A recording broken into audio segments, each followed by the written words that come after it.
आज मैं आपको लेके चली हूँ रायपुर के दूधाधारी मंदिर की। 500 साल पहले इस मठ की स्थापना हुआ। इस मठ की स्थापना जिस संत ने किया उनका नाम श्री स्वामी प्रभुदास जी महाराज।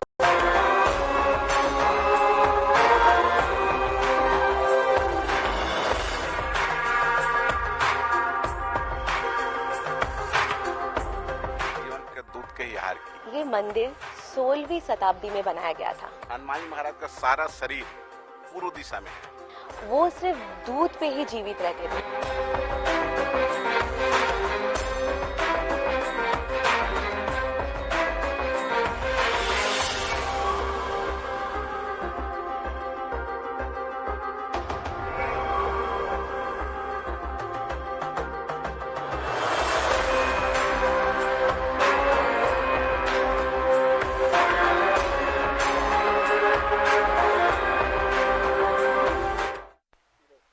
नमस्कार, मैं अंकिता दुगर टीवी 24 की तरफ से आप सभी दर्शकों का स्वागत करती हूँ हमारी इस स्पेशल कार्यक्रम में जिसका नाम है धरोहर। आज मैं आपको लेके चली हूँ रायपुर के दूधाधारी मंदिर की ओर।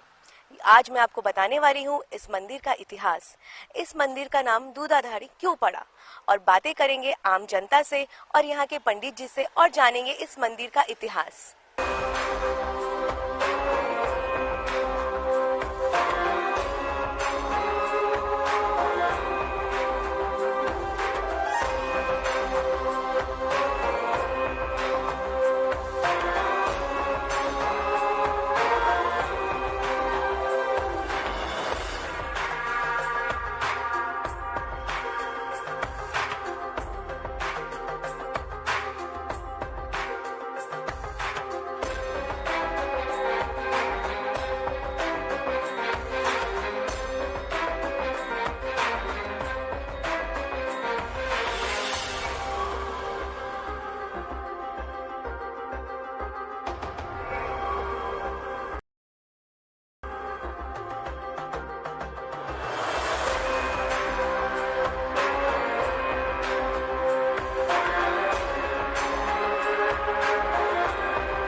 दूधाधारी मंदिर 16वीं शताब्दी में स्थापित किया गया था।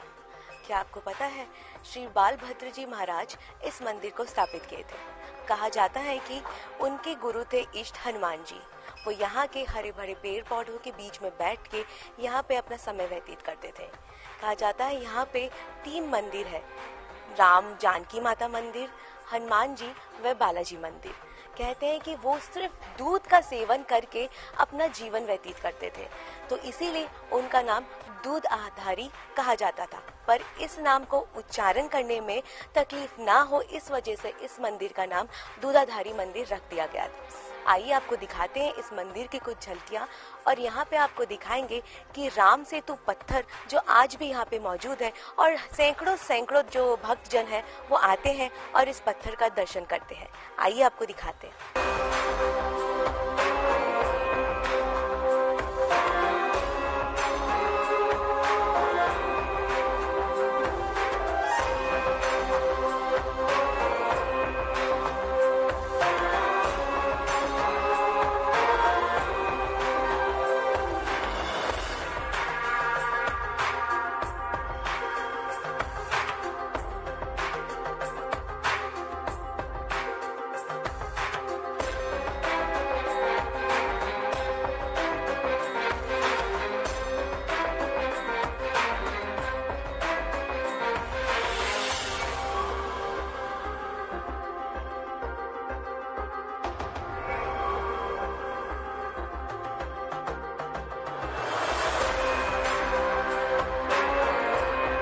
आइए हम बात करते हैं यहाँ के गुरुजी, जो हमें बताएंगे इस मंदिर का रहस्य, क्यों इसे दूधाधारी कहते हैं और क्या मान्यता है इस मंदिर के। आइए जानते हैं उन्हीं की जुबानी।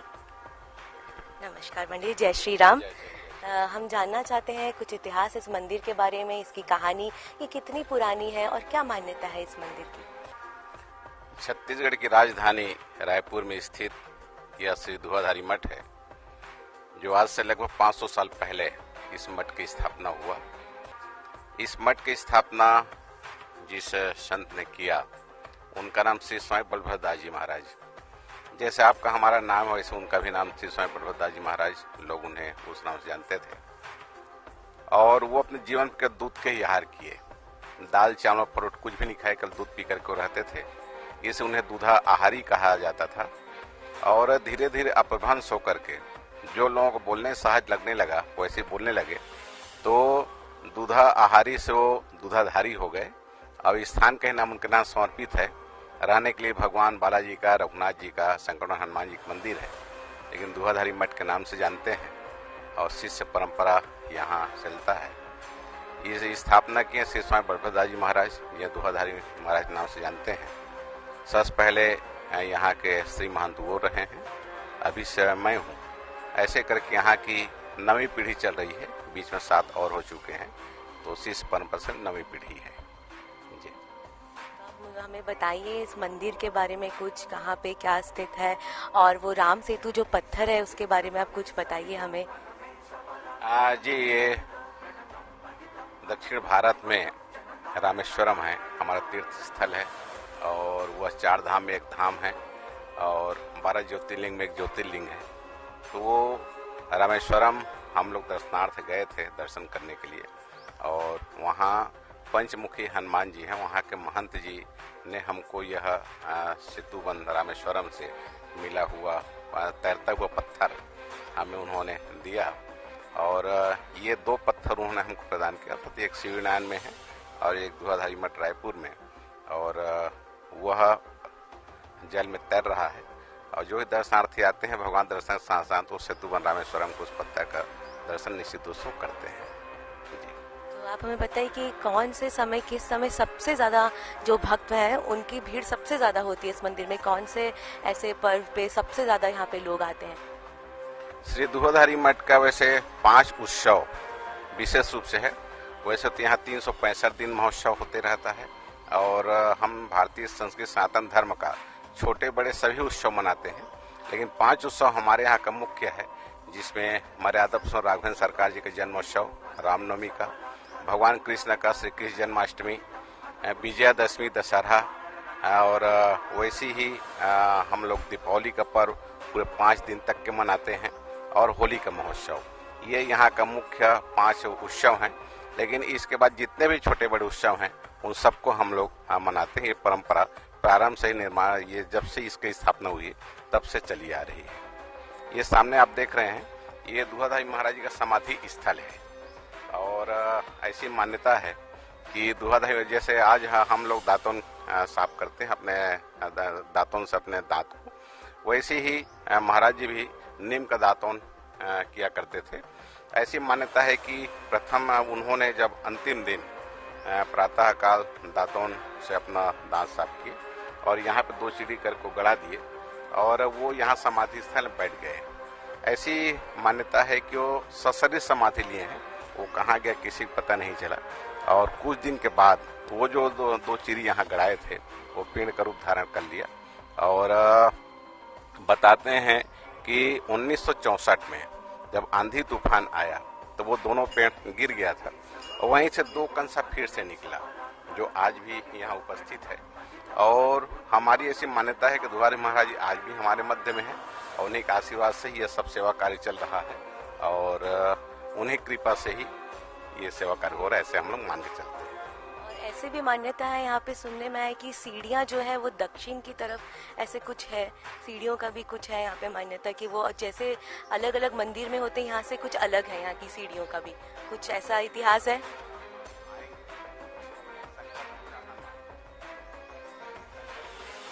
जहाँ नारियल बंधा हुआ है, दर्शनार्थी अपना भावना व्यक्त करते हुए अपनी मान्यता पूर्ति के लिए यहाँ नारियल बांध जाते हैं, और उनकी मनोकामना पूरा होने के बाद फिर वो आते हैं और हनुमान जी का आशीर्वाद लेकर के उनके पूजा अर्चना करके नारियल को खुलवाते हैं। तो यहाँ आप देखेंगे कि यहाँ की जो आदि मूर्ति है वो संकट में हनुमान जी महाराज हैं, और वो पूर्व दिशा में आराम से विराजमान थे, और देखने से ऐसे लगता था कि ये हनुमान जी हैं। जब ये पूरा जंगल था उस समय की ये बात है। और जंगल रहना सुरही गाय रोज आती थी और अपने स्तन से स्वतः ही दूध निकाल करके हनुमान जी के स्नान कराया करती थी। मतलब वहाँ पर खड़ी हो जाती थी, दूध थन से निकलता था और कुछ देर बाद वहाँ से चले जाते थे। इस दृश्य को श्री स्वामी बलभद्र जी महाराज ने देखा और उन्होंने देखा कि एक गाय रोज नियम से आती है और रोज वैसे क्या करती है, तो बगल में उन्होंने कुटिया बना करके रहने लग गए। कुछ दिन के बाद में राजा भोसले, नागपुर के राजा, वो आए जंगल में शिकार करने के बहाने। उनको भूख प्यास लगी तो देखा कि जंगल में कुटिया है, यहाँ आए। महाराज से उन्होंने आशीर्वाद लिया और जल जपान किए। सुख दुख की बात हुई। उसी बीच उन्होंने कहा कि मेरे कोई संतान नहीं है और मैं इसे चिंतित रहता हूँ कि मेरे बाद इस राज्य का क्या होगा। महाराज जी ने कहा कि मैं हनुमान जी की सेवा करता हूँ, उनका मैं सेवक हूँ, जो मुझे बताऊँ उसे आप हनुमान जी को बताइए। उन्होंने हनुमान से विनय प्रार्थना किया, वो चले गए राजा साहब। साल भर के अंदर उनके यहाँ पुत्र रत्न की प्राप्ति हो गया। तो सब परिवार पुनः आए, दुआ महाराज जी को उन्होंने आशीर्वाद लिया, हनुमान जी का प्रार्थना किया, पूजा अर्चना किए। अब उस समय उन्होंने इच्छा जाहिर किया कि मुझे यहाँ एक मंदिर बनवाना है। तो दुहारे महाराज ने कहा बनवा लीजिए जब आपकी इच्छा है तो। तब उन्होंने बालाजी मंदिर का निर्माण करवाया। अब ये बालाजी का मंदिर है, चतुर्भुजी स्वरूप में, विष्णु अवतार में। ये चतुर्भुजी स्वरूप है, विष्णु अवतार में भगवान बालाजी के मंदिर का निर्माण करवाए। और मंदिर को से निर्माण ऐसे हुआ कि उत्तराभिमुख, यहाँ का उत्तर दिशा यह है और भगवान बालाजी को उत्तराभिमुख पधराया गया। तब हनुमान जी महाराज के बगल में बालाजी भगवान आया करते थे। मतलब हनुमान जी से यह दर्शन नहीं हो पा रहा था। तो हनुमान जी ने विचार किया कि मेरे स्वामी के दर्शन मुझे नहीं हो पा रहा है, तो स्वतः ही दक्षिणाभिमुख हो गए। आज भी आप देखिए, दर्शन करिए, हनुमान जी महाराज का सारा शरीर पूर्व दिशा में है, केवल उनका चेहरा ही दक्षिणाभिमुख है। और चूंकि स्वयं ही दक्षिणाभिमुख हुए हैं, अपने स्वामी का दर्शन मुझे अहर्निश होता रहे करके, इसे बहुत ही सिद्धि प्रदाता है। और लोग आते हैं अपने मनोकामना की पूर्ति के लिए, नारा बांध जाते हैं। आज भी देखिए कि पूर्व दिशा में सीढ़ी है, पूर्व दिशा सीढ़ी है। और इस बीच में अनेक बार इसमें सुधार कार्य हुआ है। अब वहाँ दीवार भी बन गया, मार्बल भी लग गया है। सीढ़ी आज भी पूर्व दिशा में है, दक्षिण दिशा में सीढ़ी नहीं है। और पूजा, हमारे पुजारी जब जाते हैं हनुमान जी पूजा करने के लिए, जब बाल्टी लेकर के, जल में लेकर के, तो चलने में तकलीफ जरूर होता है, चढ़ने में। लेकिन आज भी दक्षिण दिशा में सीढ़ी नहीं बनाया गया है, पूर्व दिशा में जो सीढ़ी है वही है। और आज भी वो परंपरा परिपाटी यहाँ प्रचलित है कि रोज प्रातः 6 बजे के आसपास हनुमान जी को, जो हमारी देसी गाय होती हैं, जिनका सींग, जिनका डील, गलकम्बल, ऐसे देसी गाय से हनुमान जी महाराज का दूध से अभिषेक करते हैं, दूध से स्नान कराते हैं। फिर शुद्ध जल से स्नान कराने के बाद लगभग 7:30 बजे दर्शनार्थियों के दर्शन के लिए हनुमान जी को तैयार किया जाता है। उस समय फिर मंगला श्रृंगार आरती होती है। और यहाँ पे कौन कौन से आप मंदिर है? हनुमान जी और श्री राम जानकी माता मंदिर भी है, और कौन से मंदिर है उनके बारे में भी आप कुछ बताइए। मंदिर है, साथ में हनुमान जी हैं, फिर रघुनाथ जी हैं, जहाँ चारों भाई साथ हैं, माता सीता जी। और यहाँ 3 हनुमान जी हैं, एक शंकर हनुमान जी, दूसरा वीर हनुमान जी। रघुनाथ जी में जाएंगे तो वहाँ एक दास हनुमान जी। ऐसे 3 हनुमान जी हैं। सामने नरसिंह भगवान हैं और गौशाला में यहाँ भैरवनाथ जी हैं। दुआधर महाराज जी समाधि स्थल है। ये यहाँ की मंदिर है और मंदिर में मूर्ति स्थापित है। यहाँ जो दर्शन करने की परंपरा परिपाटी है वो यह है कि दर्शनार्थी आते हैं मुख्य द्वार से। अब मुख्य द्वार सबसे पहले दर्शन करते हैं नरसिंह भगवान का। जैसे हम सड़क में भी चलते तो वहाँ लिखा रहता है बायां चलिए, बायां चलिए, ऐसे करके। तो यहाँ पूरा परिक्रमा जो पथ बना है वैसी बना है। और यहाँ आप चाहें तो सभी मंदिरों का एक साथ परिक्रमा कर सकते हैं, या फिर आपकी इच्छा है तो प्रत्येक मंदिर का पृथक पृथक भी परिक्रमा आप कर सकते हैं। यह पूर्वजों ने ऐसा निर्माण किया है। तो सबसे नरसिंह भगवान है, कि शंकर हनुमान जी हैं। तुलसी महारानी का ही परिक्रमा करना चाहें तुलसी महाराज जी का पृथक से कर सकते हैं, बालाजी का अलग से किया जा सकता है, रघुनाथ जी किया जा सकता है, हनुमान जी का आप कर सकते हैं। वैसे ही आपके भैरवनाथ जी का, दुआधारी महाराज जी का निर्माण यहाँ ऐसे किया गया है कि आप चाहें तो पृथक पृथक परिक्रमा कर लें, या फिर चाहें तो एक साथ सभी परिक्रमा कर सकते हैं। जो नारियल बांधने की जो प्रथा है इसके बारे में कुछ बताएंगे, इसका क्या चमत्कार, या यहाँ पे नारियल क्यों ऐसे बांध के जाते हैं? मैंने पहले ही बताया कि ये जो शंकर हनुमान जी हैं ये स्वतः ही दक्षिणाभिमुख हुए हैं और ऐसी मान्यता है कि दक्षिणाभिमुख जो हनुमान जी होते हैं वो बहुत ही सिद्धि प्रदाता होते हैं। तो ये स्वतः ही चूंकि ये दक्षिणाभिमुख हुए हैं इसे लोग अपनी मनोकामना पूर्ति के लिए आते हैं, एक नारियल बांध जाते हैं और उनकी मनोकामना पूरा होने के बाद वो पुनः आते हैं, हनुमान जी पूजा अर्चना करके उस नारियल को तोड़वाते हैं, खुलवाते हैं। जी आपका बहुत बहुत धन्यवाद गुरुजी, आपने बहुत कुछ बताया हमें इस मंदिर के बारे में, बहुत कुछ हमें पता चला इसका इतिहास, उसके लिए आपका बहुत बहुत धन्यवाद टीवी 24 की तरफ से। जय श्री राम। पंडित जी, आइए हम जानते हैं आम जनता से, यहाँ के भक्तों से कि उनके मन में कितनी श्रद्धा है इस मंदिर को लेके और ये कब से आ रहे हैं। नमस्ते, हम टीवी 24 से, आपका शुभ नाम? नमस्कार, मैं आचार्य विवेक कुमार पांडे। जी, आप बताइए मंदिर में आप कब से आ रहे हैं और आपके मन में कितनी श्रद्धा है इस मंदिर को लेकर? पिछले कुछ समय से रायपुर शहर में हूँ, यहाँ मेरे फैमिली के लोग रहते हैं। मैं वैसे संस्कृत अध्यापक हूँ, तो मैं सुना था कि ये मंदिर काफ़ी प्राचीन है। सन 1936 में यहाँ पर एक मठ है, उसकी स्थापना हुई थी।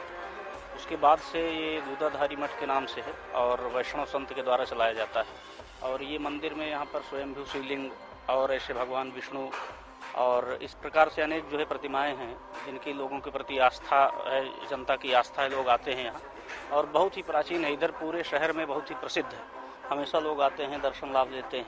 विशेष करके भगवान शिव का, भगवान विष्णु का इनका पूजन यहाँ होता है, इनकी आराधना होती है और इस मंदिर से संबंधित एक संस्कृत विद्यालय भी सामने चलता है। तो ये बहुत ही प्रसिद्ध है और जनता का बहुत ही यहाँ पर आकर्षण है, लोग आते हैं, उनकी श्रद्धा है, दर्शन पूजन करते हैं। और इस प्रकार से जो है यहाँ पर वैष्णव संत संप्रदाय द्वारा स्थापित किया गया है और दूधाधारी मठ के नाम से। तो मैंने इस मंदिर के विषय में, चूँकि अभी फिलहाल मैं इधर जल्दी में ही आया हूँ, लेकिन ये मंदिर के विषय में हम लोग बहुत पहले से सुने हैं, जाने हैं। तो यहाँ पर अनेक ऋषि महर्षि जो है तपस्या साधना भी किए हैं और ये भगवान राम जी के ननिहाल की भूमि है। तो ये रायपुर जो है संतों की भूमि भी रही है, इधर ऐसे अनेक संत महापुरुषों का जो है दिग्दर्शन हमें प्राप्त होता है। इस प्रकार से बड़ा प्रसिद्ध मंदिर है और यहाँ के लोकल जो भी लोग हैं, और इतना ही नहीं पूरे शहर के बल्कि बाहर के भी लोग ये दूधाधारी मठ जो है अत्यंत प्रसिद्ध है, यहाँ पर दर्शन के लिए आते हैं, पूजन के लिए आते हैं। धन्यवाद आपका। ये मंदिर 16वीं शताब्दी में बनाया गया था। क्या आपको पता है इस मंदिर की स्थापना किसने की थी? इस मंदिर की स्थापना श्री बलदेव महाराज जी ने की थी। वो सिर्फ दूध पे ही जीवित रहते थे। ये लोगों का कहना है कि वो सिर्फ दूध का आहार करते थे, इस वजह से उनका नाम दूध आहारी कर दिया गया था। पर उच्चारण करने में सरल हो, इस वजह से इस मंदिर का नाम दूधाधारी दे दिया गया था। क्या आपको पता है कि ये वही जगह है जब श्री राम वनवास के समय यहाँ पे अपना कुछ समय व्यतीत किए थे?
आपका स्वागत है टीवी 24 के से। जय श्री राम। जय श्री राम। आपका शुभ नाम?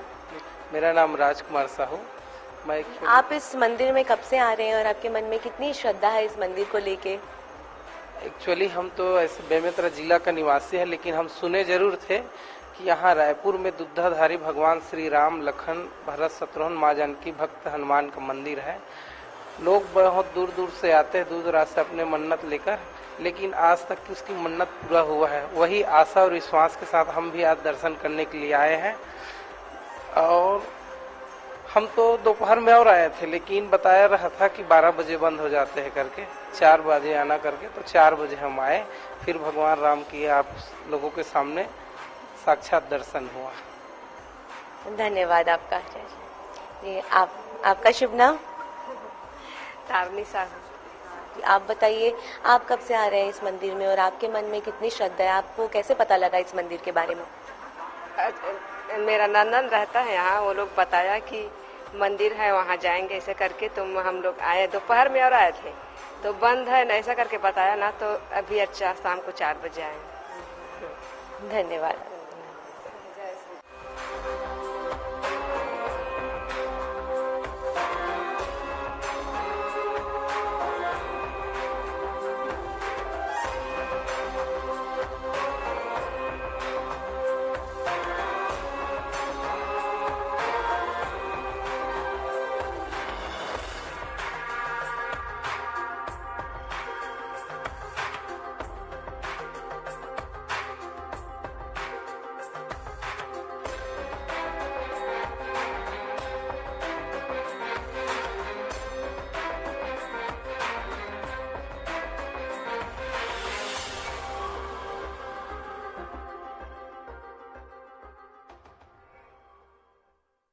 आइए अब आपको दिखाते हैं मंदिर का पिछला हिस्सा, जो बहुत ही सुंदर बनाया गया है। उसमें विभिन्न तरह की आकृतियां बनाई गई हैं।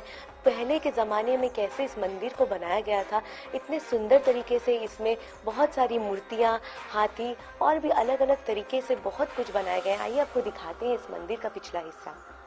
ये देखिए, आप जैसा देख सक रहे हैं, इसमें जो कारीगरी की गई है वो बहुत ही खूबसूरत है। एक एक मूर्ति, हाथी जो बनाया गया है बहुत ही खूबसूरती से बनाया गया है। भगवान के चित्र, बहुत कुछ यहाँ बनाया गया है, आप देख सक रहे हो।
आइए अब जानते हैं और श्रद्धालु से, यहाँ की आम जनता से, कि उनकी नज़र में इस मंदिर की क्या मान्यता है और वे यहाँ पे कब से आ रहे हैं। नमस्कार, टीवी 24 की तरफ से आपका स्वागत है। आपका शुभ नाम? ज्योति बडोले। तो आप हमें बताइए, आप कब से आ रहे हैं इस मंदिर में और कितनी मान्यता है इस मंदिर की?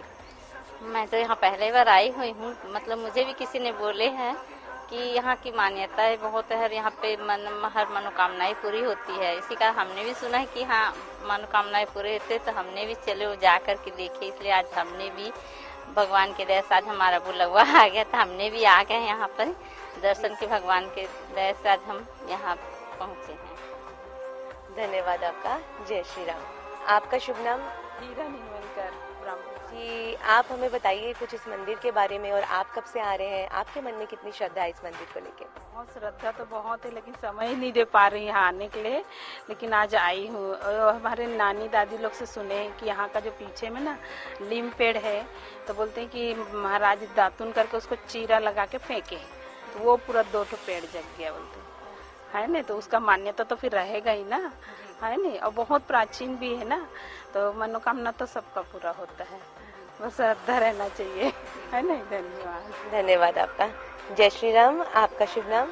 विमला जामुनकर। जी, आप बताइए आप कब से यहाँ पे आ रहे हैं, और आपकी मनोकामना पूर्ण होती है यहाँ पे आके? आप और भी जितने भी और जनता है उनको क्या कहना चाहेंगे? मंदिर की कितनी मान्यता है? ये प्राचीन मंदिर है, यहाँ हर कोई आता है, हर लोगों का मनोकामना पूरी होती है, ऐसी श्रद्धा है यहाँ की। हम बचपने में अपने मम्मी पापा के साथ एक बार आए थे, उस समय बनावट थोड़ी अभी अभी इसको रंग रोगन किए हैं, तो अच्छा लग रहा है। ये मंदिर बहुत सुंदर हो गया है जी। Thank you. अंदर जो बालाजी की मूर्ति है, असल में उनको चंदन का लेप लगाया गया है, जो देखने में ऐसा लगता है जैसे कि उनको वस्त्र पहनाया गया है। उनके हाथ में बटन की जगह श्री लिखा गया है। आइए आपको दिखाते हैं वो मूर्ति, आपको बताते हैं कि कैसे उस मूर्ति को चंदन का लेप लगाया गया है, जिसे देखने में आपको लगेगा कि उन्हें वस्त्र पहनाया गया है। आइए आपको दिखाते हैं उस मूर्ति को।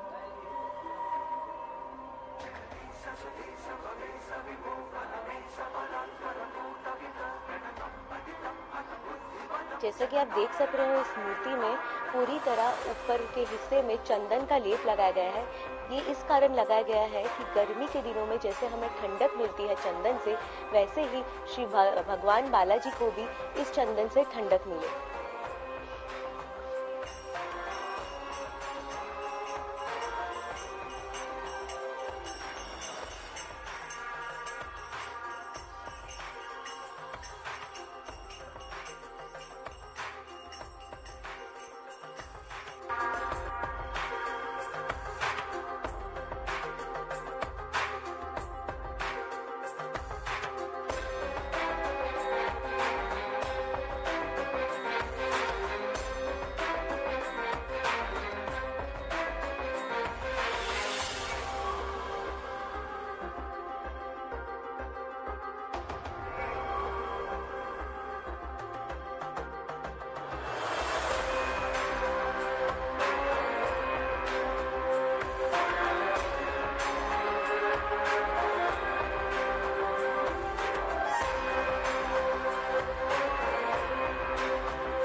मंदिर के ठीक सामने एक तालाब भी है, जहाँ पर आप आके यहाँ की प्राकृतिक सौंदर्य का भी लुत्फ उठा सकते हैं। आइए आपको दिखाते हैं वो तालाब।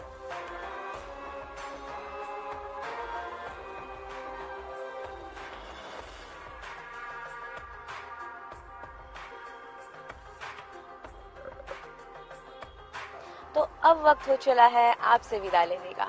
आज हमने आपको दिखाया राजधानी रायपुर के एक बहुत ही ऐतिहासिक मंदिर के बारे में, जिसका नाम है दूधाधारी मंदिर। हमने बातचीत की वहाँ के गुरुजी से और जाने इस मंदिर का इतिहास। हमने बातचीत की वहाँ के अनेक श्रद्धालु से, भक्तों से, और जाने उनके मन में कितनी श्रद्धा है, कितनी मान्यता है इस मंदिर को लेके। ऐसी और भी ऐतिहासिक चीजें, ऐसी और भी ऐतिहासिक मंदिरें, और भी आपको बहुत कुछ हम दिखाते रहेंगे। जुड़े रहे हमारे साथ TV24 के साथ। कैमरामैन नरेंद्र के साथ अंकिता दुगर, TV24 रायपुर।